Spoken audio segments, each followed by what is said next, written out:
Apple का पानी पर तैरने वाला पहला और सबसे मुनफरिद स्टोर। जी हाँ दोस्तों, सिंगापुर में बनाया एप्पल का ये नया स्टोर खरीदारों से ज्यादा वहाँ देखने वालों का तवज्जो का मरकज बना हुआ है। अस्सलाम वालेकुम दोस्तों, मैं हूँ मोहम्मद इमरान और आप देख रहे हैं मेरा चैनल इमरान अहमद टीवी। दोस्तों, मेरे चैनल पे आते हैं, आपको वीडियो पसंद आती है तो मेरे चैनल को सब्सक्राइब करके मुझे गिफ्ट भी कर दिया करें। चलिए दोस्तों, आज मैं आपको अपने साथ ले चलता हूँ एप्पल के न्यू आईफोन स्टोर में।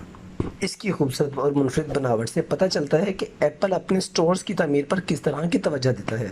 रोम के कदीम चर्च पैंथोन की तर्ज पर बनाई गई ये गुंबद नमा इमारत पानी पर तैरती हुई एक दिलकश मंजर पेश करती है। इतना खूबसूरत मंजर आपने पहले कभी नहीं देखा होगा, मैंने भी नहीं देखा था। इमारत पर खूबसूरत शीशों का काम किया गया। इस पर तकरीबन 114 शीशे लगाए गए हैं जो पूरी इमारत के गिर्द मुकम्मल हुए हैं। इसके अलावा इमारत के अंदर से तरतीब से लगाए गए खूबसूरत दरख्त स्टोर में आने वाले कस्टमर्स और स्टोर में एप्पल के मुलाजमीन को ठंडी छाएं फराहम करते हैं।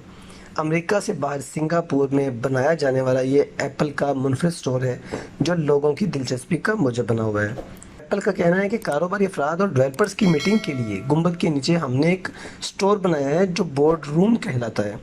इस सिलसिले में जारी की गई रिपोर्ट के मुताबिक पानी पर बना ये सुपर स्टोर ऐसे तैरता हुआ महसूस होता है जैसे हम कश्ती में बैठे हुए हैं।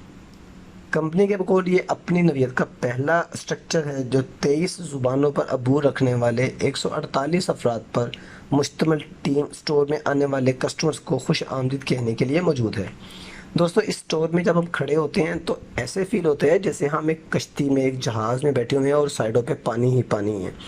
कहीं भी कोई शीशे के अलावा किसी और ऐसी चीज़ का काम नहीं किया गया कि बाहर से कोई चीज़ छुप जाए।